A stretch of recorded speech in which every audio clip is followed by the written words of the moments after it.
حدثنا قتيبة بن سعيد قال حدثنا الليث عن يزيد بن أبي حبيب عن أبي الخير عن عبد الله بن عمرو عن أبي بكر الصديق رضي الله عنه أنه قال لرسول الله صلى الله عليه وسلم: علمني دعاء أدعو به في صلاتي.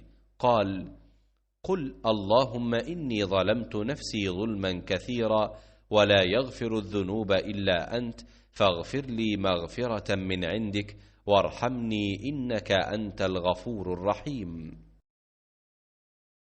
अबू बकर सिद्दीक़ रज़ियल्लाहु ताला अन्हु से रिवायत है कि उन्होंने रसूल अल्लाह सल्लल्लाहु अलैहि वसल्लम से अर्ज़ किया कि आप मुझे कोई ऐसी दुआ सिखा दीजिए जिसे मैं नमाज में पढ़ा करूं।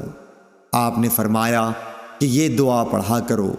तर्जुमा: ए अल्लाह, मैंने अपनी जान पर गुनाह करके बहुत ज़्यादा जुल्म किया, बस गुनाहों को तेरे सिवा कोई दूसरा माफ़ करने वाला नहीं।